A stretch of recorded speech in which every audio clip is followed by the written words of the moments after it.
Hello friends, स्वागत है हमारे YouTube channel RP grow skills पर एक नई अपडेट के साथ। रिक्रूटमेंट है, उसके बारे में चर्चा करेंगे, तो वीडियो को लास्ट तक देखेंगे। और यहाँ पे एसटी, एससी और ओबीसी वालों के लिए खास मौका है। यहाँ पे जनरल के लिए ये वैकेंसी नहीं है, तो वो चाहें तो एग्जिट हो सकते हैं। और जो ओबीसी, एसटी और एससी वाले हैं वो ध्यानपूर्वक इस अधिसूचना को पढ़ें, नोटिफिकेशन को वो समझें। और इस नोटिफिकेशन को हम टेलीग्राम चैनल पे दे देंगे, तो टेलीग्राम चैनल से जुड़ करके वो अपना यहाँ से इस पूरे नोटिफिकेशन को डिटेल से आप लोग देख सकेंगे। तो चलिए वीडियो को स्टार्ट करते हैं। यहाँ पे देखेंगे कि कौन सी वैकेंसी है, कितनी पोस्ट है, उसके बारे में सब चर्चा करेंगे। तो यहाँ पे देख पा रहे होंगे रोजगार सूचना जो है, यहाँ पे संख्या संदर्भ में देख पा रहे होंगे आप, ध्यानपूर्वक देखेंगे। जो दिनांक जो है 28/3/2023 को यहाँ पे ये नोटिफिकेशन जारी किया गया है। और यहाँ पे पहले ही बता दिया गया है कि अनुसूचित जाति और अनुसूचित जनजाति और अन्य पिछड़ा वर्ग के लिए जो वैकेंसी है वो विशेष रूप से दी गई है। और किसके तरफ से है, ये सीसीएल की एक मिनी रत्न कंपनी है, सीसीएल में ये वैकेंसी निकाली गई है। तो चलिए इसमें क्या है, कितनी वैकेंसी है, उसके बारे में चर्चा करते हैं। तो यहाँ पे देख पा रहे होंगे सेंट्रल कोलफील्ड्स लिमिटेड देश के ऊर्जा क्षेत्र में एक मिनी रत्न कंपनी निम्नलिखित पदों की रिक्तियों को भरने के लिए भारत में नागरिकों से आवेदन प्रक्रिया आमंत्रित की है। यहाँ पे देख पा रहे होंगे। इसके बाद यहाँ पे देखेंगे कि कितनी वैकेंसी है, उसमें वेतन भत्ता क्या है।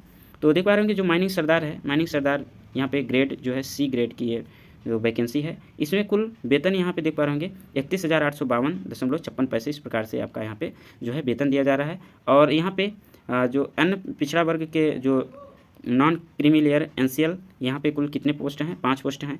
एससी यानी कि अनुसूचित जाति के 14 पोस्ट और एसटी के 58, और टोटल जो पोस्ट देखा जाए तो इसमें 77 पोस्ट हैं।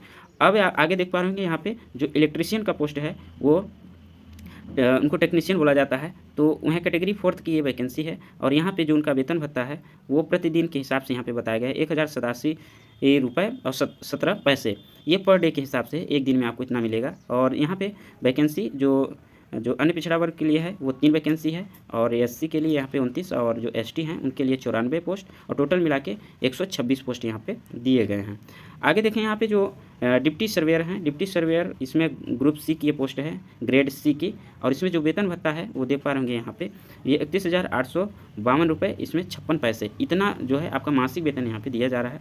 और इसमें जो ओबीसी नॉन क्रीमी लेयर की जो वैकेंसी है नील है, और एससी वालों की भी नील है। यहाँ पे जो एसटी की वैकेंसी है वो टोटल 20 हैं, 20 पोस्ट यहाँ पे हैं, और यहाँ टोटल भी 20 ही हैं। अब देखिए यहाँ पे आगे देखें तो जो असिस्टेंट फोरमैन जो इलेक्ट्रिकल का यहाँ पे जो वैकेंसी है वो, जैसे कि फोरमैन हर किसी में होते हैं इलेक्ट्रिकल फिटर, तो उस हिसाब से यहाँ पे देख पा रहे होंगे जो असिस्टेंट फोरमैन है तो ये इलेक्ट्रिकल के लिए और ग्रेड सी की जो पोस्ट है ये है। और इसमें जो मासिक वेतन मान जो दिया जा रहा है वो देख पा रहे होंगे 31,852 रुपये 56 पैसे यहाँ पे मासिक वेतन है।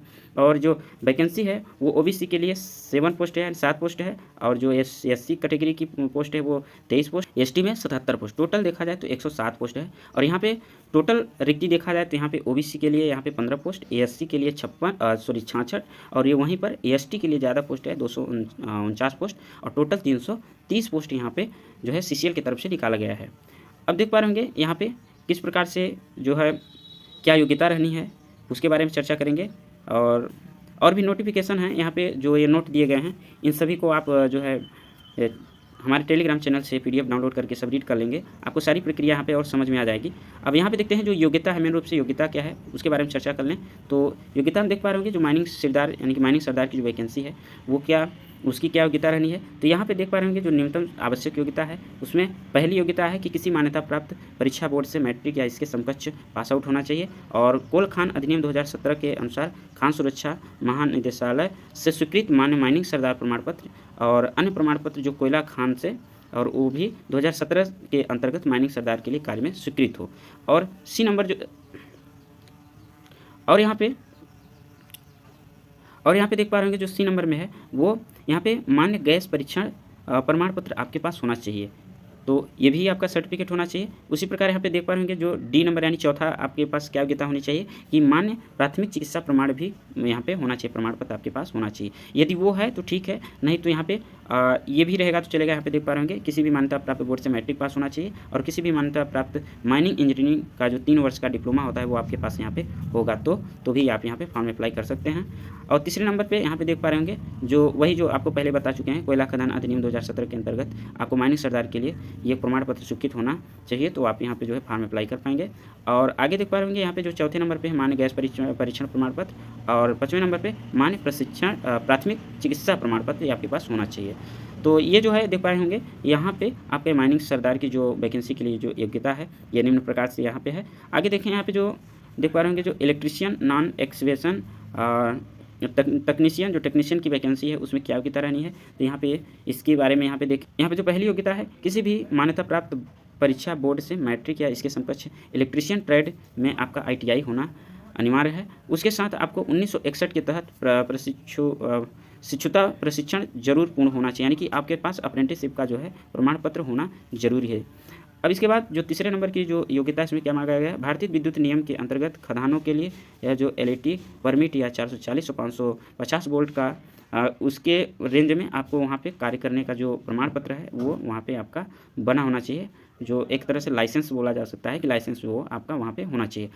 यहाँ पे देख पा रहे होंगे जो डिप्टी सर्वेयर की जो वैकेंसी है उसके लिए क्या योग्यता रहनी है, तो ये देख पा रहे होंगे किसी भी मान्यता प्राप्त परीक्षा बोर्ड से मैट्रिक या इसके समकक्ष के साथ कोयला खान में कार्य करने के लिए सुरक्षा महानिदेशालय द्वारा प्राप्त खान सर्वेक्षक प्रमाण पत्र जो है अति प्रतिबंधित यहाँ पे यानी कि होना अनिवार्य है।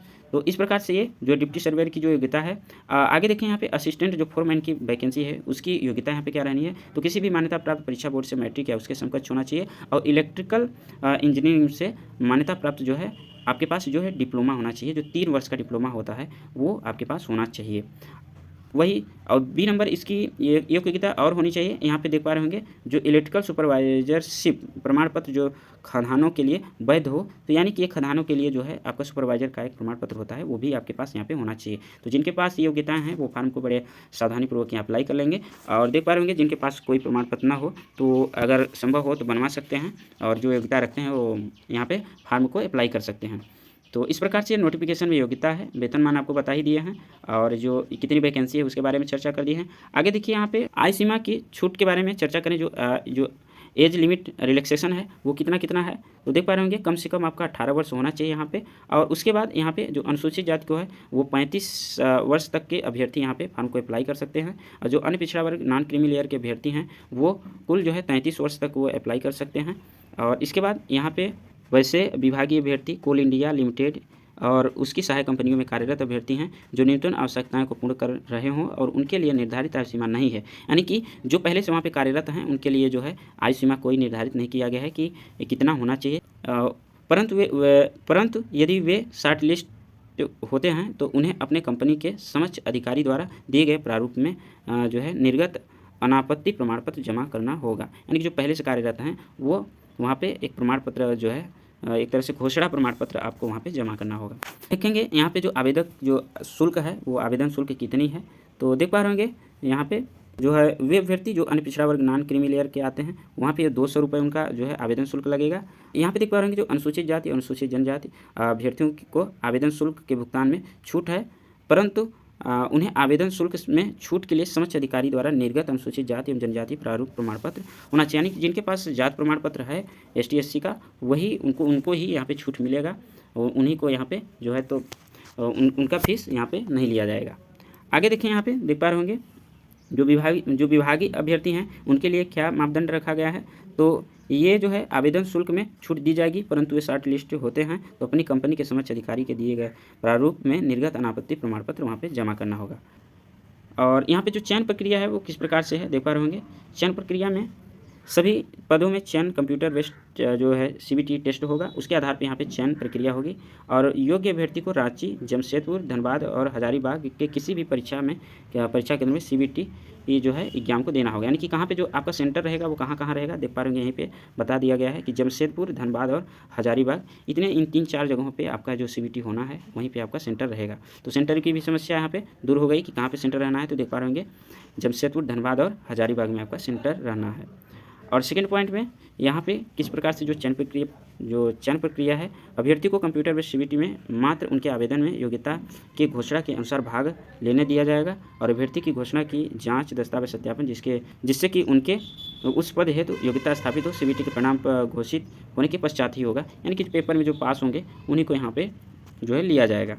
और यहाँ पे कितना कितना अंक आपका होने पर ही आपको यहाँ पे जो है पास माना जाएगा। तो STSC के लिए यहाँ पे देख पा रहे होंगे जो टोटल जो है 100 अंकों में से आपको कितना अंक आना चाहिए, तो 30 अंक जो है STSC के लिए होना चाहिए और 36 अंक जो है यहाँ पे OBC नॉन क्रीमी लेयर का होना चाहिए, तभी आप पेपर में पास माने जाएंगे, अन्यथा फेल माने जाएंगे। तो यहाँ पे देख पा रहे होंगे जो महत्वपूर्ण तिथियां हैं उसमें से ऑनलाइन आवेदन प्रारंभ होने की तिथि जो है 30/3/2023 यानी कि 30 तारीख से स्टार्ट हो गए हैं। और यहाँ पे ऑनलाइन आवेदन के लिए अंतिम तिथि जो है वो 19/4/2023 है, यानी कि आपको कितना समय दिया गया है, मात्र 20 दिन का यहाँ पे समय आपको मिल रहा है फॉर्म अप्लाई करने का। टोटल 20 दिन के अंदर आपको फॉर्म यहाँ पे अप्लाई कर देना है। तो ज़्यादा लेट ना करें, जो भी अभ्यर्थी इच्छुक हैं और योग्यता रखते हैं तो फॉर्म जल्द से जल्द यहाँ पे अप्लाई कर लेंगे। फॉर्म जो है फिलअप होना ओपन हो गया है। और यहाँ पे देखिए जो पेपर होना है वो CBT का पेपर जो है 5 तारीख 5वां महीना 2023 को होना है यहाँ पे। और परीक्षा परिणाम जो घोषित होगा वो आपका जल्द ही घोषित हो जाएगा। ये 29 तारीख 5वां महीना 2023 को यहाँ पे परिणाम भी घोषित हो जाएगा। तो इसी प्रकार से अन्य अगले वीडियो के लिए जो है हमारे चैनल से जुड़ने के लिए हमारे चैनल को सब्सक्राइब कर लेंगे। और वीडियो अगर आपको अच्छा लगा, नॉलेजेबल लगा, तो आप वीडियो को लाइक करें और अपने सभी दोस्तों में शेयर भी करें ताकि उन्हें भी जानकारी हो। तो इसी प्रकार से अन्य अपडेट के साथ अब मिलते हैं अगले वीडियो में। तब तक के लिए जय हिंद।